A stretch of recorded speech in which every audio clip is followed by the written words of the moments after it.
Hello everyone, আসসালামু আলাইকুম। I hope আপনারা সবাই ভালো আছেন। আমিও আলহামদুলিল্লাহ ভালো আছি। Welcome to my new blog টু আই রেসিপির এপিসোড। তো ওই দিন ক্লাস ছিল, আর আমার সকাল থেকে প্রচণ্ড মাথা ব্যথা করতেছিল। তাই গিয়ে একটা টক খেলাম। টক বলতে আম মাখা খেলাম।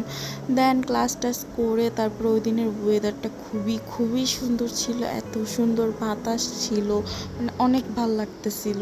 তাই আমরা টঙে বসে আড্ডা দিতেছিলাম। আর একবার আড্ডা দিতে বসলে তো মনে করেন আর ধ্যান খেয়াল কিছুই থাকে না, আমাদের আড্ডা শেষই হয় না। তো আমরা বসেছিলাম আর কথা বলতেছিলাম, মানে হাসতে হাসতে ওই দিন একদম মুখ ব্যথা হয়ে গেছে।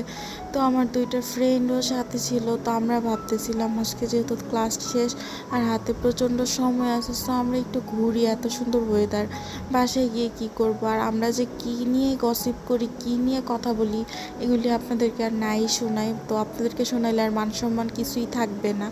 তো ওদের কথার চোটে মনে করেন হাসি আর থামানো যাইতেছে না। কি কি টপিক নিয়ে যে কথা বলতেছে, অ্যাকচুয়ালি এগুলি আসলে বলার মতো না।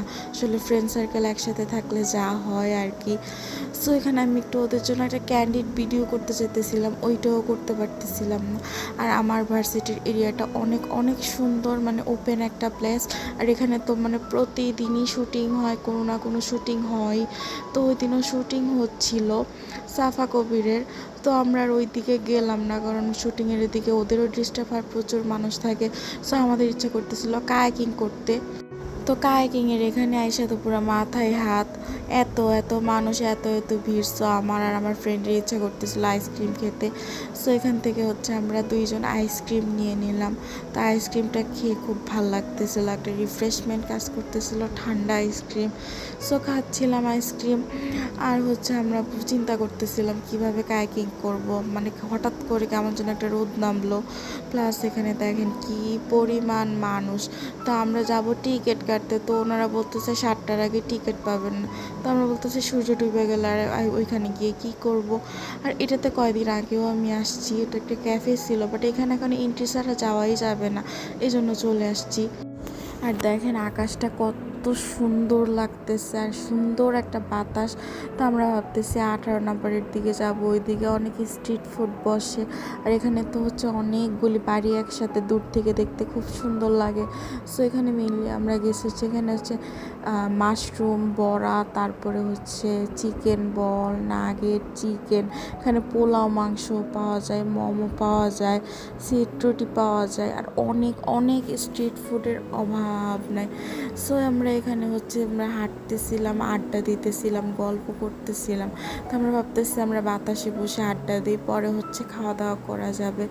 সো আমরা এখানে অনেক অনেক গল্প করতেছিলাম। দেন একটু চা খাওয়ার জন্য গেলাম, কারণ প্রচণ্ড মাথা ব্যথা করতেছে সকাল থেকেই, চা তো খাওয়া লাগবেই। সো অলমোস্ট সন্ধ্যা হয়ে গেছে।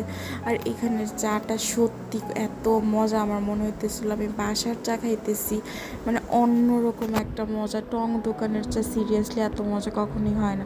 আর দুধটা একদম অনেক ঘন ছিল, মানে আমার কাছে এত ভাল লাগছে, মানে চাটা খুব ভালো। তো আমরা 3জন চা খাচ্ছিলাম। সো ওদের কাছে, ওরা যদিও আমার মতো এত চা খায় না, বাট ওদের কাছেও খুব ভালো লাগতেছিল। আর আমি তো একজন চা খোর বলা যায়, আমি প্রচণ্ড প্রচণ্ড চা খাই। তো এই তো চাটা প্রচণ্ড গরম ছিল। তো আমার সব মিলে খুব ভালো লাগতেছিল। আর এখানে অনেক টাইপের স্ট্রিট ফুড ছিল, মানে এই রুটটা এক সাইড পুরোটা একদম স্ট্রিট ফুডে ভরা।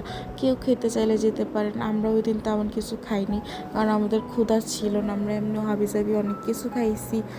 তো এখন আমরা বাসায় চলে যাচ্ছি। তো অনেকক্ষণ আজকে ঘুরলাম, আর ওয়েদারটাও খুব ভালো ছিল, খুব ভালো একটা মোমেন্ট ক্রিয়েট করছি সবাই মিলে। আর আজকের ব্লগটা এই পর্যন্তই। সবাই ভালো থাকবেন, সুস্থ থাকবেন, আল্লাহ হাফেজ। আবার নেক্সট কোনো ব্লগে দেখা হবে। Tata, bye bye, take care. আর আমার ব্লগগুলি ভালো লাগলে অবশ্যই like, comment, share and follow দিয়ে দিবেন। আর আমার ইউটিউব চ্যানেল জয়রিয়াস এভরিডে এপিসোড অবশ্যই সাবস্ক্রাইব করে দেবেন। তো টাটা, বাই বাই, আল্লাহ হাফেজ।